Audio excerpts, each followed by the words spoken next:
I love the way Jim Knowles plans to use JT Tuimoloau and Jack Sawyer in the upcoming season. You are Locked On Buckeyes, your daily podcast on the Ohio State Buckeyes. Part of the Locked On Podcast Network, your team every day.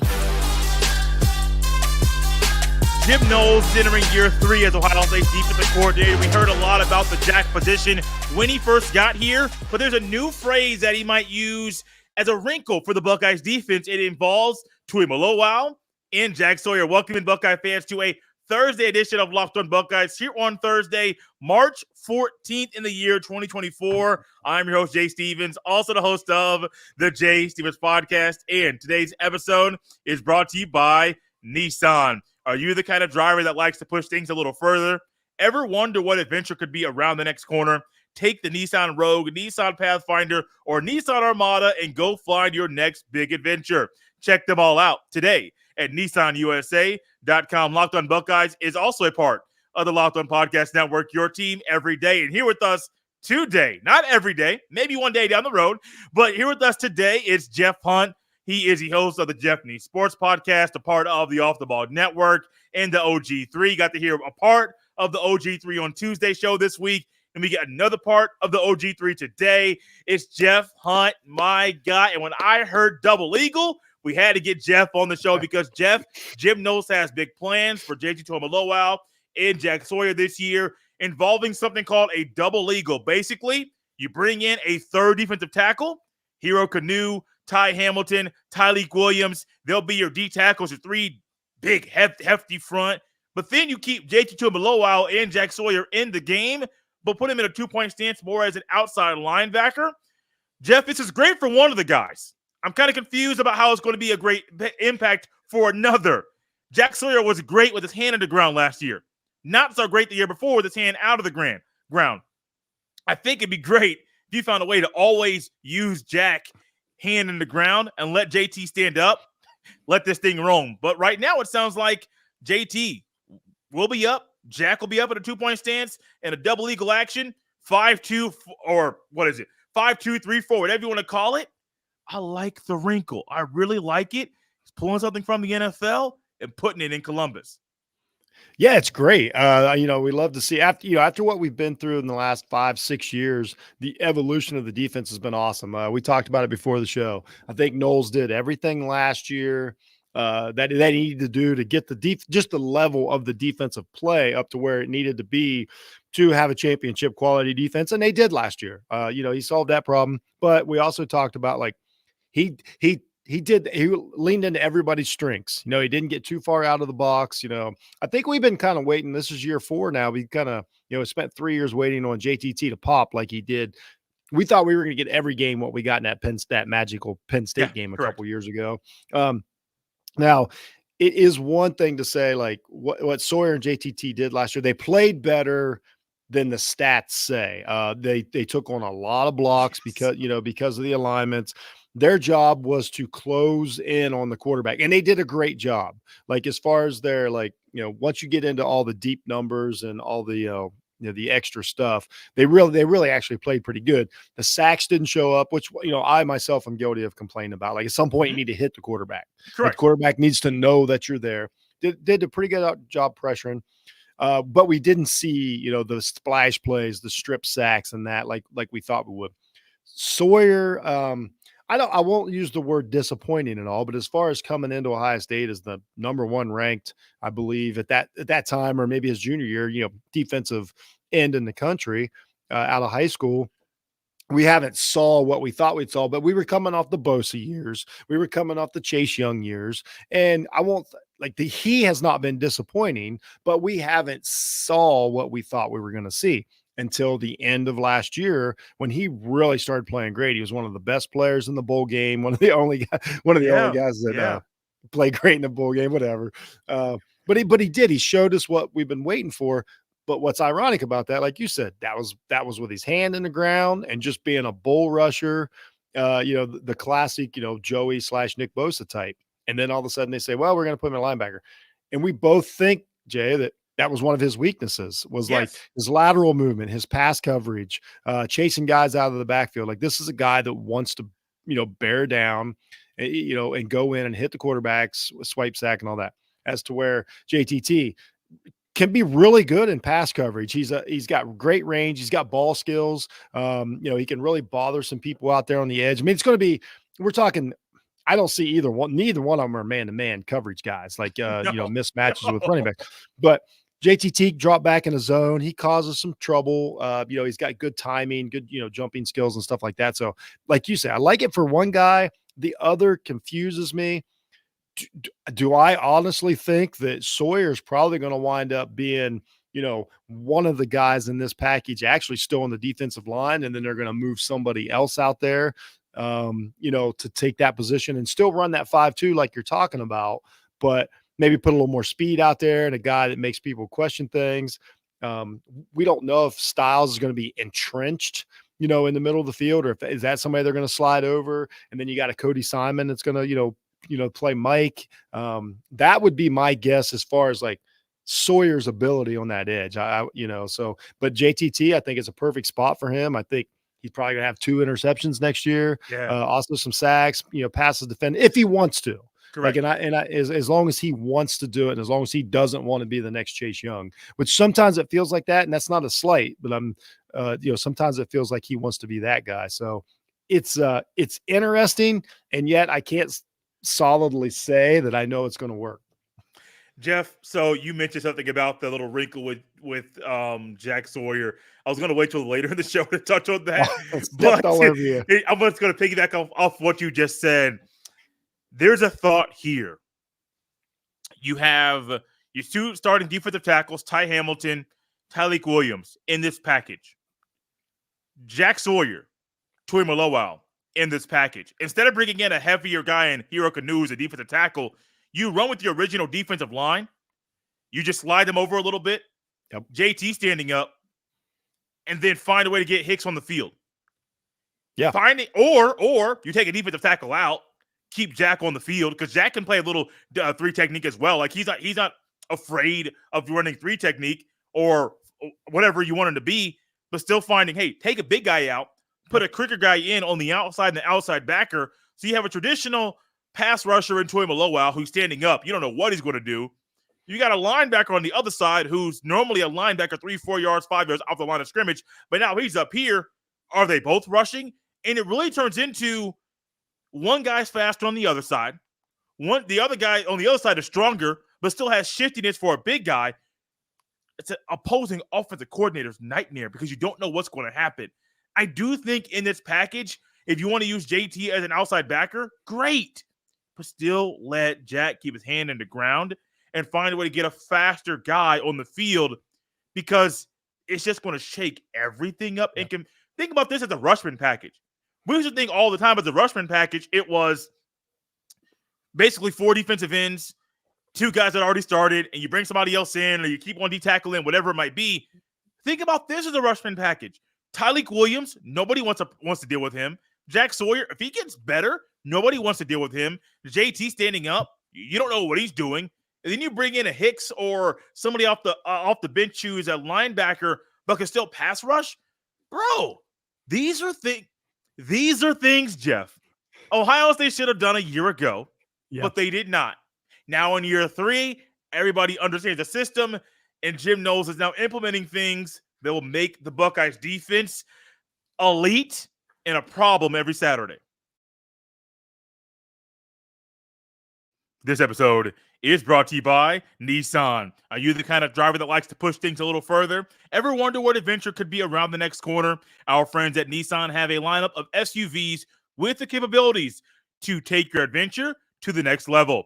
The 2024 Nissan Rogue is perfect for the city drives and great escapes. Gone are the days of connecting your phone. Google Assistant, Google Maps, and Google Play Store are built right into the 12.3-inch HD touchscreen infotainment system. The 2024 Rogue is a perfect midsize crossover for your next adventure. The 2024 Nissan Armada will change what you expect from a full-size SUV. Picture a rugged 4x4 that can seat up to 8 in first-class luxury and style. To bigger and explore further in the 2024 Armada. Take the Nissan Rogue, Nissan Pathfinder, or Nissan Armada and go find your next big adventure. Shop NissanUSA.com.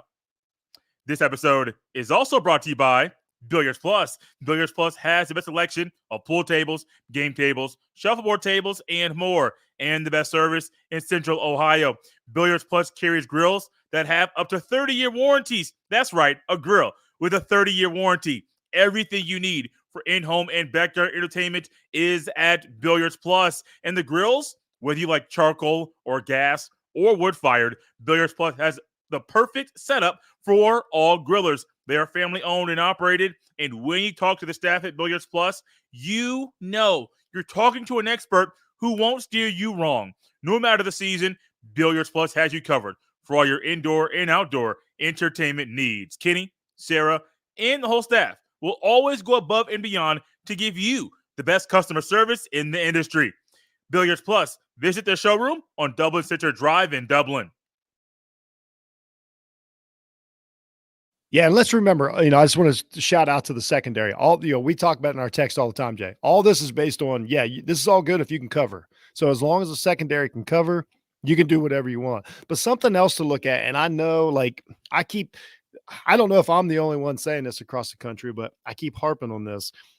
I know Chip Kelly is there to be the offensive coordinator, and he said he wants to be a position coach, take a step, in a different direction. He's happier and all this. But I can't help but remember what those UCLA defenses looked last year. Ooh. They were terrific.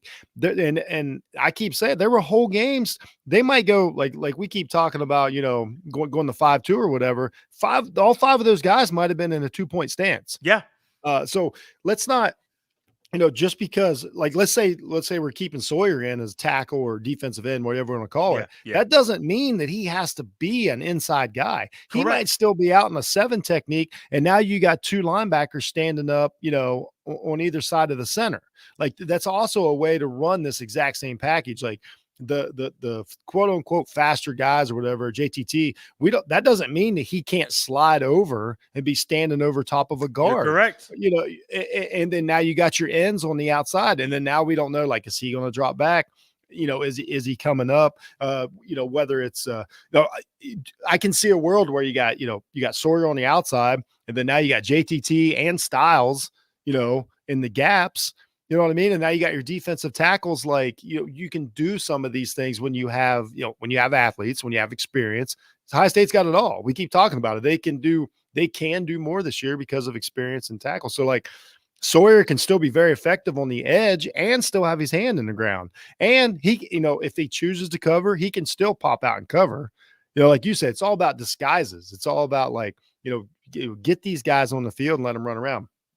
And we're assuming the safeties are going to be as good as we think, which of course Correct. They are. The safeties Correct. Are going to be really good. Yeah. So that allows you to do so much more because they can cover so many mistakes. If your secondary is bad, none of this works, but we don't think that's going to be the case. So now you've got 5, good guys up there. So, you'll see a lot of I saw a lot of times where I think it was the UCLA versus Washington game that was spectacular last year because Washington had such a great offensive line and UCLA was, doing everything to disrupt it. And you really see a lot of wrinkles. And again, I know that Kelly is not there to be a defensive coach, but I can't believe that that Knowles would ignore any of the stuff that, he's going to have some experience with from last year and saw last year. And so I see a lot of that in the future. I see a lot of fronts that we're not going to recognize from Ohio State that we haven't seen in a long, long time since maybe, back when Vrabel and the boys were on the field. That going back to that time period where the alignments were different, that was a fun time. Jeff, you mentioned something when JT possibly lining up A gap, B gap, whatever it might be. Of course, the numbers are different on the defensive side of the ball, but hey, lining up an A gap or B gap reminds me of something that I saw on a current junior at Ohio State, Caden Curry, when he was in high school. And I was back when I was living in Indianapolis, got to watch a lot of the big-time high school football players down there. And Caden Curry was on the south side of Indianapolis at Center Grove. And it seemed like every time I saw him play, he was in a different spot on the defensive line. He played one school, he was playing nose tackle. Another school, he was playing defensive end. His team ran 3 down linemen most of the time. And I'm like, what is going on? And then there was a time period where I saw him stand up in the A-gap, stand up on the nose of the center. And I'm like, what's going on? But the defensive coordinator realized, even at the high school level, this guy is so good. It doesn't matter where we put him. He's going to dominate. So what is the best spot for us to put him on this game for us to be successful? Remember one time, I think it was number 1 versus number 2 in the state, Center Grove versus Cathedral. Ultimately, Center Grove won the game. But I believe Caden Curry got a sack, and he was, I think, in the A-gap, but in a 2-point stance. So you're putting him along the different spots of the line. A lot of times he's in a 2-point stance. He was too quick, even at 250 in high school, to 6'3". He was too quick for the opposing offensive linemen to even try to get a hand on him. And that reminds me, as you were talking about that, saying JT could line up here or there, reminds me of that situation and why that's a great kind of connection with Ohio State's defense this year. It doesn't need to be traditional or conventional. You have the athletes at every level to throw different wrinkles at the opposition, and it really shouldn't matter what they're doing. You impose your will. You are Ohio State. You have one of the best defenses a year ago, and you should have one of the best defenses in the upcoming year. Impose your will, and if Jim Knowles realizes the Buckeyes can impose their will and dictate things the offense does, buddy, that's a recipe for success. And opposing teams will not want to play the Buckeyes. Imagine going to Autzen Stadium, and all of a sudden in Eugene, what are you finding? Well, Oregon's prepared, but they're not prepared for this Buckeyes defense. Those are the types of things that should happen in the fall. Well, let's think about it. Like we just talk about the talent that they have. Let's be honest with ourselves. If Sawyer goes, if JTT goes, if Williams goes, they all go in the NFL draft. Yes. Wherever you think they go, they're going to make an NFL team. So what you can say out loud is like, you have 3 NFL players that should be in the NFL, could be in the NFL next year on your team. If you can't make it happen with this, throw Burke in there too. Like, you're talking like you have NFL talent to play with, like to experiment with. Like, you have NFL talent at safety, you have NFL talent, future NFL talent at safety. Like, you have 4 or 5 NFL, like, are going to be some sort of NFL player on the field. And like, now is the time to pull out all the stops, to experiment. I like, that you can do so much with defensive line shifting. Like Georgia does a ton of defensive line shifting. Their defensive line shifts late almost every snap, especially if the game really matters. That throws off the offensive line. You're not only are you out, like, let's admit too, like, when you're like, Ohio State's going to outman almost every team next year. Like, we understand the big games, like, they're going to be close to even, but they're going to outman almost every team. So when you're already outman and you already know you got to play perfect, and then these guys are shifting at the last second, or you got JTT standing up over here, with his height and his range, and you don't know exactly what he's going to do. And, like, because if he does rush, like, he could be very impactful. You know what I mean? Like, he is a sudden, type of player. So, like, this is the time to do all this, let your secondary cover and kind of go for it. And I think that what we saw from Sawyer late in the year, like, you can capitalize on that. Like, I think he's going to be very good at what he does. I think he kind of figured out who he is and what he does. And, coming off that edge or up the center, as long as he works on his technique, it's hard not to see, like, imagine like what he's going to look like, because that's another thing about these guys. They got reach, you know what I mean? They got good, hand skills when they get to the quarterback, which a lot of that's Knowles. So I'm just imagining a summer of just hand fighting techniques. You could play some over, like, you could just play a straight up 3-3-5 over defense and just let linebackers go crazy. Like, you can really do anything with the personnel that they have. They're not going to need it every game, but on the game that you do need it, it can be there. There's a possibility they won't need it against Michigan. I am not waiting any longer in this show to not talk trash about that team in Ann Arbor with Jeff on the show. They might not need it. This episode is brought to you by FanDuel Sportsbook. Say goodbye to busted brackets, because FanDuel lets you bet on every game of the tourney. Whether you're betting on a big upset or a 1 seed, it's time to go dancing on America's #1 sportsbook. right now. New customers get $200 in bonus bets if your first $5 bet wins. That's $200 to use on point spreads, money lines. You can even pick who's going to win it all. Just visit FanDuel.com/LockedOn. Once again, visit FanDuel.com/LOCKEDON and bet on college hoops until they cut down the nets. Jeff, what is going on up there in Ann Arbor right now is a mess. Yeah. Someone said it might be the worst turnaround or most drastic turnaround of a national champion of all time. And I don't want to go that far because, I mean, you had a Tom Osborne who retired after winning the national championship in 97. So I'm not going to go – hardball's not Tom Osborne. Don't get me wrong. I'm not going that far. But, dude, you may not. You had so many players leave. I just don't know what to expect.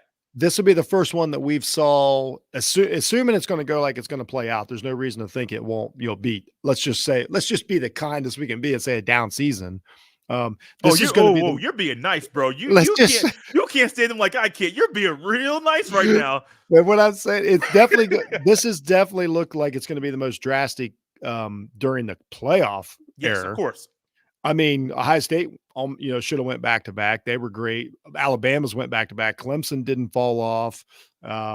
Georgia didn't fall off. LSU, there you go. There was the most drastic fall off after that's Burrow interesting because Coach O got fired, but I think it was a year after, like in the middle of the season or whatever, after Burrow left. So it wasn't like immediately. But even then, they just had another Heisman Trophy winner. Now it's a few years removed from Burrow's amazing season. And even at Alabama, you would think Nick Saban retiring, Alabama would be a mess. Yeah, you lose a couple players, which is going to happen. But you go out and get the guy that was a runner-up on the team that lost in the national championship game to be your next head coach. You go across. I haven't followed Kalen DeBoer's career, but I hear all he does is win. So that's not bad for Michigan to go from Jim Harbaugh, who spent a lot of time building the program to the way that it currently is, to go to Sharon Moore, and if everything else fall off, Sharon Moore isn't proven as a head coach at any level. So I understand he's in-house, you like him, all that kind of stuff. I don't know, man. Like, it's just very, very interesting the way things are going. And if Ohio State wants to bring out some things that are new and save them for Michigan, great, do it. But just make sure it works. If they don't work, go back to what works and beat them down. Put 100 on them. I don't care what you got to do. Yeah, for sure. And I totally agree with the state of the Big Ten. Let's honestly, Oregon comes in as probably a co-favorite. I think Ohio State's a clear favorite because of the offseason they've had and their success rate. I would think Oregon comes in automatically, right under that. Penn State's they're always going to give them the benefit. They're going to be up there. Like, I looked at it already and I'm like, Michigan's probably going to be 6th or 7th best odds, like coming out the gate. It is really so weird. Bad. It's so bad. Yeah, like what they did up there was unique. They got the job done at any means necessary. That's as nice as I can say that. But I don't know. It's all how you look at it. It's disappointing as the last few years have been in Ohio State are disappointing as losing 1 or 2 games a year. I don't think it's going to look like that next year. And I will have Ryan Day definitely has to take out some punishment. Like, that's just all there is to it this year. Like, you don't have to pull any punches. Like, let's get this done, get things back on track. We've been sad for too long, but it's kind of weird how it's been, and it's expected. This was all expected. They have different expectations. Yeah, they do. They're like, we're good. Like, if we're bad for 10 years, we don't care. We got our championship. That's fine. If that's the way you want to do it. That's not how we do it at Ohio State. You know what I mean? Like, it's just a little different, but they got the most recent one. We got to go get them.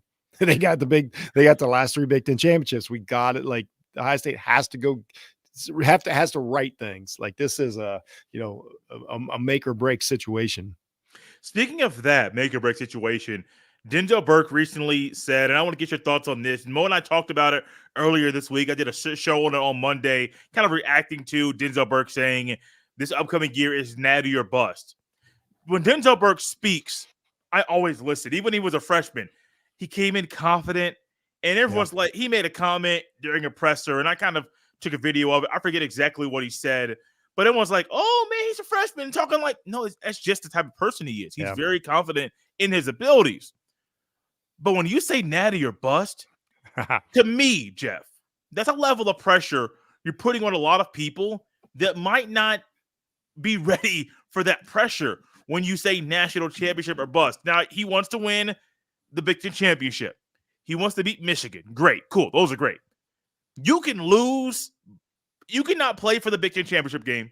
You could lose against Michigan and win the natty, which is not saying that's going to happen. That's where we are. Right. I've had a couple days to think about this. It just feels weird, man, putting that pressure on your team right now. I think, though, it's so obvious that it's not that big a deal. Like, I don't think there's anybody on this team that doesn't think that they have a chance to win the natty. And I think a Georgia player would tell you natty or bust. I think right now, I don't know if Alabama player would say it out loud. I mean, that's how they've been for a while, though. But I think there's a couple teams. I think, honestly, Ole Miss, they may not natty or bust, but like right now, Ole Miss ought to be like, we sold out. They got to start at SEC championship first. Yeah, but they ought to be at least saying like, you're right, SEC championship or a bust, or it's a disappointment. I don't think it's and here's the thing. I'm gonna give Burke credit because I would assume that he's one of the leaders of the team. Yes. He's somebody that stayed to win a natty. Mm-hmm. So I look at it this way: if the guys are kind enough to stay and win the natty, there's no reason to act like that's not why they stayed. I don't think they have to say anything else. I think he can say what he wants. I don't think. To me, when he says that, what I hear is we got to run the table because that's just been how – I don't think these players yet in their mind are realizing about the 12-team playoff and all that. I think in their mind they're like, we know we got to get through these teams. We got to get through Michigan. We got to get the Big Ten championship. I think if you say it as logical as you do, like if you're like, well, you can do all this, he'd probably be like, well, yeah, that's what I meant. So I'm taking as he means – win it all. Yeah. You know what I mean? I think, cause I don't think deep down there's no way that he's accepting, but here's the thing. I'll say this and I mean this, like if that scenario happens, my number one priority next year is to get the natty. We got to get back to getting the national championship. It's been long enough. I don't want to sit here and say we lost to that team again and got the natty, but if that's the case, that's the case. Yeah. I've always been a natty, especially since the playoffs started, BCS started. I need that championship. That gives you a whole off season of feeling great about yourself. It just, everything's different. Do I want to do both? Of course. But I'm with Burke. Like it really is natty or bust this year. I got to get it. I mean, it's just time to get back there. Everybody was nice enough to come back and play. Everybody was nice enough to come up to the cold north from the south. Man, it's so cold, bro. Football. So cold. Like, let's go. Think about that, though, bro. We're talking about it being cold. Ohio State, if they don't get a bye, I'm not saying they're definitely going to win the conference or not, but if they don't get a bye, they have a realistic opportunity to host a playoff game in the shoe. Woo. I don't like cold weather football. I am like my dad. I want to sit at home on the couch, get the food we want. My wife and I like tacos on game day, so we're going to get tacos. Taco spot down the street. I could walk there if I wanted to.